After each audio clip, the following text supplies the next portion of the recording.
Hello aspirants. तो हम अगला 10 क्वेश्चन डिस्कस करना आज स्टार्ट करते हैं। पहला क्वेश्चन है 61 number. 61 number question international relation का है। यूक्रेन रशिया वॉर चल रहा है, तो इस कंटेक्स्ट में यूक्रेन के बॉर्डरिंग कंट्रीज के बारे में पूछा है। बोला कि इनमें से कौन सा कंट्रीज जो है वो यूक्रेन के संग लैंड बॉर्डर शेयर करता है। देखिए, फैक्चुअल सवाल है। वैसे तो इजी क्वेश्चन होना चाहिए, पर यूक्रेन डिस्पाइट वहाँ पे वॉर चल रहा है, हम लोग बॉर्डरिंग कंट्रीज याद करने बहुत खराब है, क्योंकि विचित्र विचित्र यूरोप में कंट्रीज का नाम है, कैसे याद रहेगा, इतना सारा कंट्रीज है। तो ऐसे मैं इसको मीडियम मानूंगा इस क्वेश्चन को। वैसे आंसर क्या है? Answer is Hungary and Romania among the given options are the only two land bordering countries. Actual सवाल है, समझने का ज्यादा कुछ है नहीं, अगर आपको पता है तो पता है। सबसे लॉजिकल एलिमिनेशन आप लैटविया और लिथुआनिया कर सकते हैं, ये ईस्टर्न यूरोप का पार्ट है, पर ये यूक्रेन के आसपास कहीं भी नहीं आता। और चेक रिपब्लिक, बल्गेरिया में आपको कंफ्यूजन रहेगा। बाकी एलिमिनेशन के बाद हंगरी और रोमानिया आप गेस कर सकते हो। वैसे अगर मैप में देखा जाए तो यूक्रेन का मैप वैसे बहुत घटिया बनाया मैंने, बट फिर भी आपके रेफरेंस के लिए ऐसा यूक्रेन का मैप होता है। ये सर, तो यूक्रेन के मैप में आप जैसे देख रहे हो ऊपर यहाँ पे मोल्डोवा होता है, ये मोल्डोवा वाला पार्ट है। नीचे ब्लैक सी है, सी हो जाओ पड़ेगा। इस साइड रशिया, पूरा ईस्टर्न पार्ट रशिया छेक के रखा है। नीचे क्रीमियन पेनिनसुला है, उसके ऊपर यहाँ पे बेलारस है, ये बेल माने बेलारस। यहाँ पे पोलैंड है। इस वाले पार्ट में, ऊपर के पार्ट में हंगरी है, फिर नीचे के पार्ट में स्लोवाकिया है। इस हिसाब से आंसर होगा हंगरी और रोमानिया ओनली। नेक्स्ट क्वेश्चन में आते हैं। 62 नंबर क्वेश्चन क्या बोल रहा है? With reference to earth atmosphere which one of the following statement is correct. Earth के एटमॉस्फेयर के बारे में पूछा है। देखिए, इंसुलेशन सनलाइट जो होता है, इंफ्रारेड रेस क्या होता है, यूवी रेस क्या होता है, वैसा बेसिक अंडरस्टैंडिंग पे सवाल बना है। क्या बोल रहा है देखिए, the total amount of insolation received at the equator is रफली about 10 times of that received at the poles. देखिए, भले ही आपको एग्जैक्ट नहीं पता हो, पर आपको इतना पता 10 टाइम्स तो नहीं हो सकता, क्योंकि अर्थ का जो मूवमेंट है सन के अराउंड, जो रिवॉल्यूशन अर्थ करता है ऐसे ऐसे करके, तभी हम लोग सन के एकदम क्लोज भी अगर आ जाते हैं, सन से एकदम दूर भी चल जाते हैं, तो भी अर्थ का इंक्लिनेशन 23 डिग्री है। 23 डिग्री इंक्लिनेशन का मतलब ये है कि सनलाइट अगर यहाँ से ऐसे पड़ रहा है, तो इसका मतलब थोड़ी ना कि पोल्स पे बिल्कुल लाइट ही नहीं पड़ रहा है। ये तो नहीं है। लाइट पड़ रहा है, पर थोड़ी कम मात्रा में पड़ रहा है। अगर यही इंक्लिनेशन आपका समझ लीजिए 45 डिग्री होता, तो ये इस रेंज में आ सकता था, पर अभी 23 डिग्री है, इस कारण से फैक्चुअली देखा जाए तो 5x है, बट नॉट 10 टाइम्स। तो दिस इज रॉन्ग क्लियरली। अब बी नंबर स्टेटमेंट क्या बोल रहा है? इंफ्रारेड रेज कॉन्स्टिट्यूट रफली 2/3 ऑफ द इंसुलेशन। कितना बकवास लग रहा है। अब जो सनलाइट अपने को पड़ता है, अपने को पता है मैक्सिमम यूवी रेज आता है उसके अंदर, तो 2/3 इंसुलेशन तो ना पॉसिबल है ही नहीं, तो इसको रॉन्ग कर दीजिए, बी जैसे ही रॉन्ग।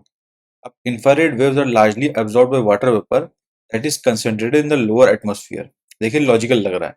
क्यों? क्योंकि अपने को पता है लोअर एटमॉस्फेयर में वाटर वेपर जो होता है, प्लस जितने भी डस्ट पार्टिकल्स होते हैं, मैक्सिमम लोअर एटमॉस्फेयर में होते हैं, तो ये वाला पार्ट तो करेक्ट है। तो ये वाला करेक्ट है, पहली बात। और अपने को ये भी पता है कि सन जो है इंफ्रारेड वेव्स में आता है, शॉर्ट वेव्स में आता है, और वाटर वेपर एब्जॉर्ब कर सकता है इस चीज को। तो अपने इसको मान सकते हैं सही है। अगर नहीं पता, डाउट रखिए, अगला स्टेटमेंट पढ़ के क्लियर हो जाएगा। अगला स्टेटमेंट क्या है? Infrared waves are part of visible spectrum of electromagnetic waves of solar radiation. ये तो क्लास 7 के बच्चों को भी पता है कि इलेक्ट्रोमैग्नेटिक में एक विजिबल रीजन होता है, उसके एक साइड इंफ्रारेड होता है, एक साइड अल्ट्रावायलेट होता है, तो विजिबल में तो नहीं आता है, तो क्लियरली रॉन्ग है। तो बस, तीन आपने रॉन्ग कर दिया, और सी वाला श्योर नहीं भी है तो भी सही है, क्योंकि बाकी तीन तो रॉन्ग हो गए। तो 62 का आंसर जो है वो है सी। इस क्वेश्चन को मीडियम मानूंगा मैं, इजी टू मीडियम, थोड़ा little on the medium side, because लोग कंफ्यूज हो जाते हैं कई बार। अब 63 नंबर क्वेश्चन देखते हैं क्या बोल रहा है। दो स्टेटमेंट दिया है, वही चार स्टेटमेंट है, बताना कौन सा सही कौन सा गलत है। देखिए, ये बहुत सिंपल क्वेश्चन है, कैसे देखते हैं। स्टेटमेंट वन क्या बोल रहा है? The soil in tropical rain forest is rich in nutrients. अब देखिए, इतना बेसिक चीज हम लोग पढ़ते हैं कि जहाँ पे कंटिन्यूअसली बारिश हो रहा है, वहाँ पे सॉइल जो है उसमें से न्यूट्रिएंट पानी के संग बह जाता है, तो वहाँ पे न्यूट्रिएंट कैसे ज्यादा हो सकता है? तो लॉजिकल बात है, is clearly wrong. One is clearly wrong, इसका मतलब only statement in which one is incorrect is option D. बाकी चेक ही नहीं करना हम लोग को। ये स्टेटमेंट आपको पता है नहीं पता से कोई मतलब ही नहीं है, और this is the whole idea. इससे second statement is correct. The high temperature and moisture of tropical rainforest cause dead organic matter in the soil to decompose quickly। ये वाला बात सही है, अंडरस्टैंडिंग के हिसाब से सही है। और नहीं भी आता तो भी आपका आंसर आ जाएगा। अब 64 नंबर क्वेश्चन पे आते हैं। इसमें भी दो स्टेटमेंट है, वही कहानी, देखते क्या है। The temperature contrast between continents and oceans is greater during summer than in winter. देखिए क्या होता है, आपने सब कोई जानते हैं, नॉर्दर्न हेमिस्फीयर में खासकर ये चीज देखने मिलता है, क्योंकि बहुत सारे लैंड एरियाज है, बगल में ओशियन है। अपने को सबको पता है, अगर ये फैक्ट अपने जानते भी नहीं है, तो आप सिंपल सोच के भी समझ सकते हो कि जब धूप पड़ता है, धूप जब पड़ रहा है, तो अपने को पता है जमीन ज्यादा जल्दी गर्म होता है और पानी धीरे धीरे गर्म होता है। ठीक है। तो ये जो चीज हो रहा है इसका कोर कारण स्टेटमेंट 2 में गिवन है, जो सही बात है, साइंटिफिक रीजन कि specific heat of water is more than that of land surface. अब सिंस वाटर का स्पेसिफिक हीट ज्यादा है तो उसको ज्यादा हीट लगेगा टेम्परेचर इंक्रीज करने में, और लैंड को कम हीट लगेगा टेम्परेचर इंक्रीज करने में। इसका कारण डेंसिटी से आता है, बट वो अभी समझने लायक मैटर नहीं है, बस जानने लायक मैटर है। सिंस स्पेसिफिक हीट वाटर का ज्यादा है तो उसको मोर हीट लगेगा गर्म होने के लिए, और लैंड को कम लगेगा। इस कारण से लैंड एरिया जो होता है वाटर से बहुत ही फास्ट गर्म हो जाता है। यही कारण भी है कि जब रात हो जाता है, चंदा मामा निकल जाते हैं, तो लैंड जो है फास्ट ठंडा हो जाता है और वाटर को ठंडा होने में ज्यादा समय लगता है, क्योंकि वाटर को ज्यादा स्पेसिफिक हीट रिलीज करना पड़ेगा ठंडा होने के लिए। तो यही होल आइडिया है जिसके कारण लैंड ओशन में टेम्परेचर डिफरेंस बना रहता है, और खासकर समर मंथ में कॉन्टिनेंट्स में ये डेल्टा बहुत ज्यादा बढ़ जाता है। ये जानने लायक बात है, ये ट्रू है, और यही इसका करेक्ट रीजन है। Statement 1 is correct, statement 2 is correct, and statement 2 is the correct explanation of statement 1। एकदम सिंपल सी बात है, ज्योग्राफी का फंडामेंटल्स में आता है ये। हम लोग ज्योग्राफी में फंडामेंटल्स में पढ़ते हैं, वैसे तो हम लोग के 7 8 9 में फिजिक्स केमिस्ट्री का पार्ट बनता है, बट ज्योग्राफी में ये फंडामेंटल है अभी के हिसाब से। अब नेक्स्ट क्वेश्चन 65 नंबर क्वेश्चन जो है, अर्थक्वेक होता है उसके कई सारे वेव्स होते हैं, पी वेव, एस वेव्स, फिर सरफेस वेव, कुछ कुछ होते हैं रेलिंग वेव और लव वेव। तो यहाँ पे पी और एस के संबंध में सवाल पूछा है। देखते हैं क्या पूछ रहा है। In a seismograph P waves are recorded earlier than S wave. बिल्कुल सही बात, अभी तो उसको प्राइमरी वेव बोला जाता है क्योंकि पहले पहुंच जाता है वो। सेकंड स्टेटमेंट क्या है? इन P waves, the individual particles vibrate to and fro in the direction of the wave propagation, whereas in the S waves, the particle vibrate up and down at right angles to the direction of wave propagation। बिल्कुल सही बात है। P wave में जो particle होते हैं ऐसे ऐसे मूव करते हैं, जैसे कि ये पार्टिकल है, ये पार्टिकल है, ये पार्टिकल है, ये पार्टिकल ऐसे ऐसे मूव करेगा, ये अपना एनर्जी इसको ट्रांसफर किया तो ये ऐसे ऐसे मूव करेगा, ये इसको एनर्जी ट्रांसफर किया, ये ऐसे ऐसे मूव करेगा। ये पी वेव ऐसे ऐसे मूव करता रहता है वेव के मोशन में।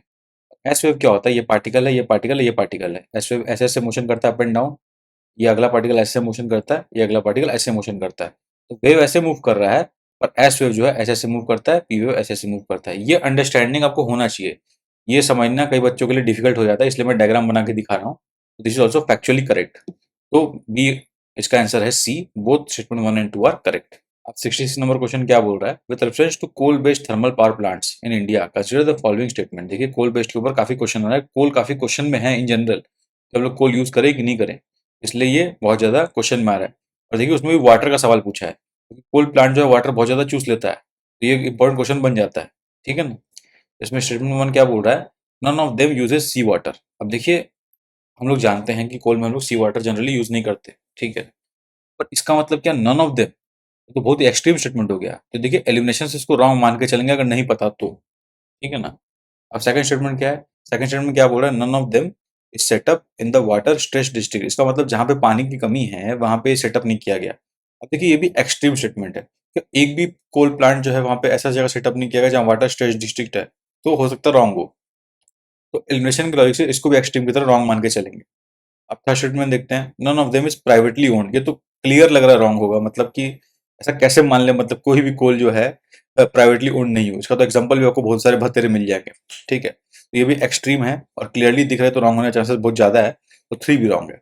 इसलिए तीनों रॉन्ग है, डी आंसर। ये तब के केस में जब आपको क्वेश्चन सॉल्व करना और लग रहा है आपको आता हल्का हल्का, हल्का फील है, बट आपको एग्जैक्ट नहीं पता, तो आप इससे बेसिक एलिमिनेशन लगा के सॉल्व करके आंसर डी निकाल सकते हो, जो कि सही है। अब 67 नंबर क्वेश्चन क्या बोल रहा है? The Wolbachia method is sometimes talked about with reference to which one of the following. इसका करेक्ट आंसर ए आप देख ही लिए होंगे, controlling the viral diseases spread by the mosquitoes. अब वोल्बाचिया क्या एक तरह का बैक्टीरिया होता है जो कई सारे इंसेक्ट्स में पाया जाता है। तो इस इंसेक्ट्स का यूज करके हम लोग वायरल डिजीज को कंट्रोल कर सकते हैं इस टेक्निक के माध्यम से। डिटेल आप लोग गूगल कर सकते हो वोल्बाचिया मेथड क्या होता है, बट बेसिक अंडरस्टैंडिंग के लिए ये कि एक तरह का बैक्टीरिया जो इंसेक्ट्स में 60% से ज्यादा इंसेक्ट में पाया जाता है। तो इज द फैक्ट। तो ये मीडियम क्वेश्चन हुआ क्योंकि फैक्चुअल बेस्ड है, किसी ने अगर करंट अफेयर्स पढ़ा है तो उसको ये पता होगा, अदरवाइज नहीं पता होगा। 68 नंबर क्वेश्चन क्या बोल रहा है? Spreading finely ground basalt rock on farmlands extensively. ये कुछ एक्टिविटीज बता रहे हैं। Increasing the alkalinity of oceans by adding lime. Third बता रहा है capturing carbon dioxide release by various industries and pumping it into abandoned subterranean mines in the form of carbonated waters. अब इसमें क्या पूछा देखते हैं। How many of the above activities are often considered and discussed for carbon capture and sequestration. देखिए आपको पता है कार्बन कैप्चर एंड सिक्वेस्ट्रेशन के लिए हम लोग बहुत मेहनत कर रहे हैं ताकि कार्बन जो है कम से कम रिलीज हो, इससे ग्लोबल वार्मिंग कम से कम हो। सिंपल आइडिया ये है। तो इनमें से कौन-कौन से टेक्निक से कार्बन हम लोग सिक्वेस्टर कर सकते हैं, कैप्चर कर सकते हैं? क्या-क्या मेथड?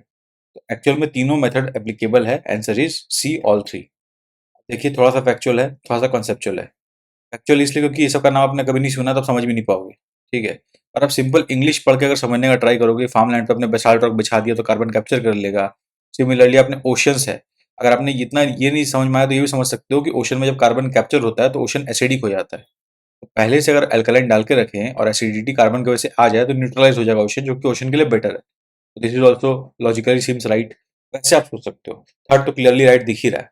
तो एक तरीका वो सोचने का है, बट यही आपको देखिए यूपीएससी में मैं देख रहा हूँ ना आजकल क्वेश्चंस ऐसे है ना, उसको पूरा स्टेटमेंट को रीड करके आपको मतलब इंटरनलाइज करना पड़ेगा, तब अपना लॉजिक आप यूज कर सकते हो। अदरवाइज आपको फैक्ट्स याद है तो याद है, वरना आपके लिए रट्टा वाला पेपर हो जाएगा, आपके लिए करना मुश्किल हो जाएगा। 69 नंबर क्वेश्चन क्या बोल रहा है? Aerial metagenomics best refers to which one of the following situation?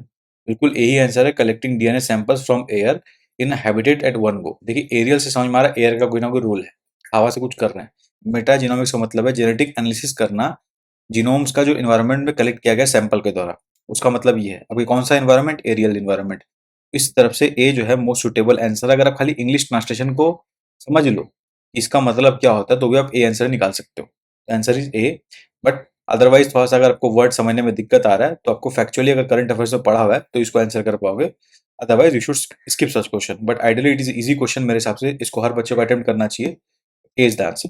70 number question क्या बोल रहा है? Micro satellite DNA is used in the case of which of the following? अब देखिए माइक्रो सैटेलाइट डीएनए क्या होता है वही कई लोगों को नहीं पता।